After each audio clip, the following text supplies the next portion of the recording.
چیزیں من لسانہ و یدہ، المسلم من سلم المسلمون من لسانہ، سب سے پہلے زبان کا ذکر کیا حدیث میں، جبکہ ہاتھ کا بھی کر سکتے تھے، زبان اور ہاتھ سے تکلیف نہ پہنچے۔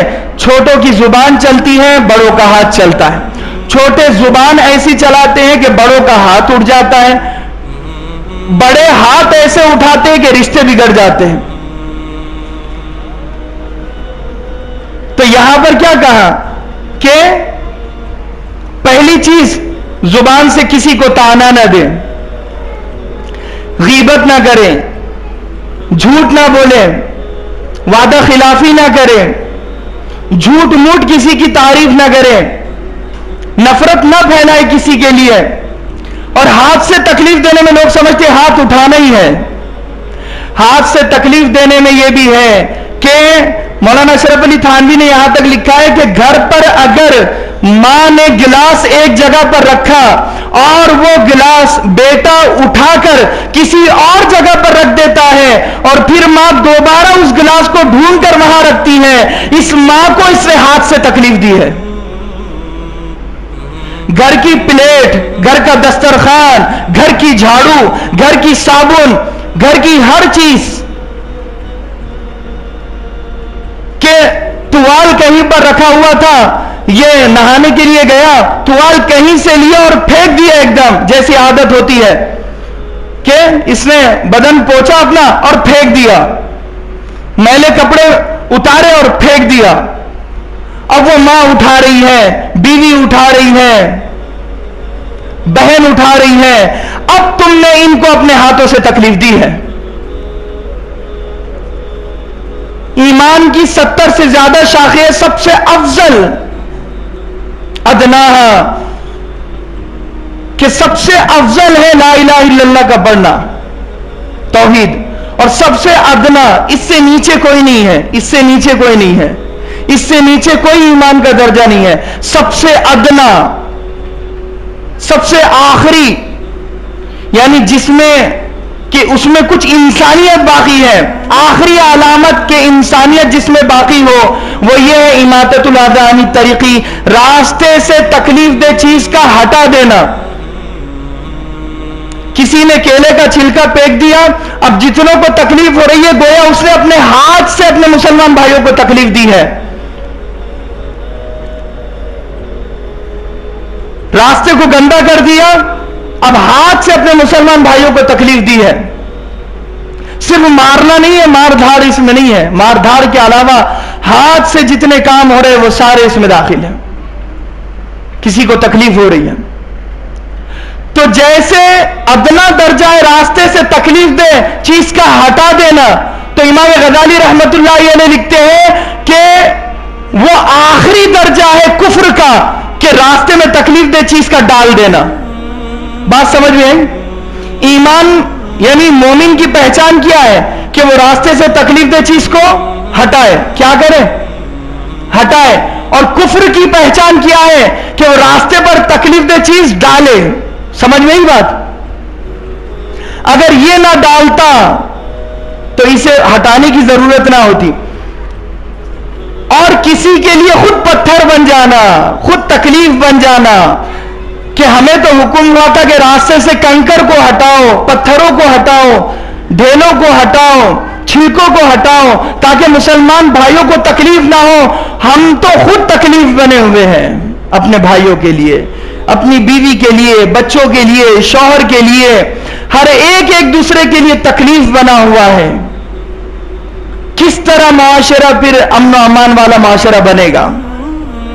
ہمارا سارا زور، میں نے بتایا تھا اسلام کے 5 شعبے ہیں، یعنی 5 پیپر ہمیں دیے گئے ہیں، وہ 5 پیپروں میں ہمیں کامیاب ہونا ہے، جس میں پہلا پیپر عقائد کا ہے، لا الہ الا اللہ محمد رسول اللہ، کرنے دھرنے والی ذات صرف ایک اللہ کی ہے، اس میں کوئی کمی نہ ہو، کمی ہوگی تو شرک ہو جائے گا۔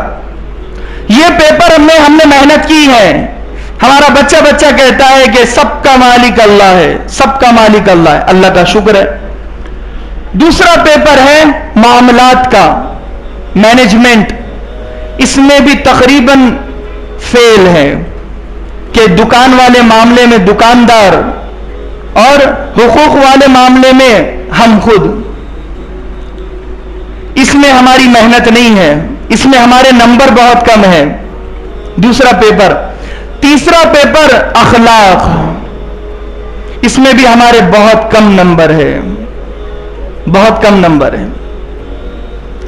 چوتھا پیپر ہے معاشرت. یہ پیپر بھی ہمارا بڑا کمزور ہے. میں نے بتایا تھا معاشرت اسے کہتے ہیں کہ بیہیویئر، ہمارا سلوک، کہ معاشرت معنی یہ ہے کہ ایک اچھا بیٹا کیسے بنے، ایک اچھا داماد کیسے بنے، ایک اچھا شوہر کیسے بنے. یہ ہے معاشرت. جو اچھا بیٹا ہوگا وہی آگے جا کر اچھا شوہر بھی بنے گا، اچھا داماد بھی بنے گا، اچھا باپ بھی بنے گا اور اچھا سسر بھی بنے گا. بیس اور بنیاد یہاں پر ہے. رشتوں میں سب سے بڑا رشتہ اللہ اور اس کے بندے کا، اللہ اور اس کے بندے کا. اس سے بڑا رشتہ کوئی نہیں ہے. سب سے بڑا رشتہ عبدیت کا، بندگی کا، سب سے بڑا رشتہ. اور اس رشتے کے بعد یعنی جب یہ دنیا میں آیا تو بیٹا بن کر آیا، بیٹا بن کر آیا. اب اسے اپنے عمل سے اچھا بیٹا اپنے آپ کو ثابت کرنا ہوگا کہ میں اچھا بیٹا ہوں. پھر جب تھوڑا بڑا ہوگا، پھر جب شادی ہوگی تو اسے پروف کرنا ہوگا کہ یہ میں ایک اچھا شوہر ہوں، پروف کرنا ہوگا کہ میں ایک اچھا داماد ہوں، ثابت کرنا ہوگا اولاد کے ہونے کے بعد میں ایک اچھا والد ہوں، میں ایک اچھا بھائی ہوں. تو اچھائی یہاں سے چلے گی تو یہاں پہنچے گی. لیکن اگر بیس کمزور ہوگی، بنیاد کمزور ہوگی، اگر یہ بچپن سے ماں باپ کو دیکھ رہا ہے کہ ماں بھی گالی دے رہی ہے، باپ بھی گالی دے رہا ہے تو یہ بھی گالی دے گا، ماں بھی دھوکہ دے رہی ہے، باپ بھی دھوکہ دے رہا ہے تو یہ بھی دھوکے باز ہی بنے گا. ماں بھی جھوٹ بول رہی ہے، باپ بھی جھوٹ بول رہا ہے تو یہ بھی جھوٹ بولے گا. ماں نمازی ہوگی، باپ نمازی ہوگا تو یہ بھی نمازی بنے گا. ماں پرہیزگار ہوگی اور باپ پرہیزگار ہوگا تو یہ بھی پرہیزگار بنے گا. پہلا مدرسہ ماں کی گود اسی لیے کہا ہے کہ بچہ تو مکتب میں، مدرسے میں، یونیورسٹی میں، کالجز میں بعد میں اس کا تعارف ہوتا ہے، انٹروڈکشن ہوتا ہے. وہ سب سے پہلے تو ماں کی گود میں ہی ہوتا ہے. باپ کو ہی سنتا ہے وہ گفتگو کرتے ہوئے، بات کرتے ہوئے. اسی لیے ہم اچھے بنیں گے تو ہماری نسل اچھی بنے گی. اسی لیے اچھائی کی پہچان یہ ہے کہ میری ذات سے کسی کو تکلیف نہ پہنچے، چھوٹی سی تکلیف بھی نہ پہنچے کسی مسلمان کو، کسی مسلمان بھائی کو. غیر مسلم کو بھی ناحق ہم تکلیف نہیں دے سکتے. یہاں پر کہے کہ آپ صرف مسلمان کا ذکر ہے، غیر مسلم بھی اس میں اس لیے داخل ہے کہ فرمایا کہ اگر جنگ کا میدان نہیں ہے وہ تمہیں تکلیف نہیں دیتے ہیں، وہ تمہارے ساتھ اچھے سے رہتے ہیں، امن و امان اور شانتی سے رہتے ہیں. تو جیسے تمہیں اپنے مسلمان بھائیوں کے ساتھ رہنا چاہیے اخلاق سے، محبت سے، نرمی سے، ایسے ہی تمہیں اپنے ہندو بھائیوں کے ساتھ بھی رہنا چاہیے اخلاق سے، محبت سے، نرمی سے. کیونکہ یہ وہ دیکھتے ہیں، وہ یہ نہیں دیکھتے کہ یہ مسجد میں کتنی اچھی نمازیں پڑھ رہا ہے اور کتنے روزے رکھ رہا ہے. ہمیں دیکھیں گے کب غیر مسلم؟ جب ہم بازاروں میں ہوگے، سڑکوں پر چوراہوں میں ہوگے. اگر ہم بازاروں میں، سڑکوں پر، چوراہوں پر نرم بن جائے، اخلاق والے بن جائے تو یہ ہم سے قریب ہو جائے گے، یہ ہم سے خوش ہو جائے گے، امپریس ہو جائے گے. پھر یہ ہمیں پوچھے گی کہ بھئی تمہارا مذہب ہمیں بتاؤ تو صحیح کہ تم اتنے اچھے اخلاق والے کیسے بنے.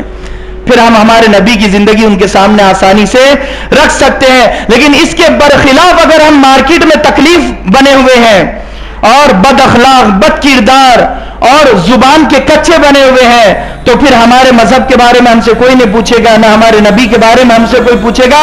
ہمیں دیکھ کر ہی وہ دور بھاگ جائے گے. اللہ تبارک و تعالی سے دعا ہے کہ اللہ کہنے سننے سے ہم تمام کو عمل کی توفیق نصیب فرمائے. واخر دعوانا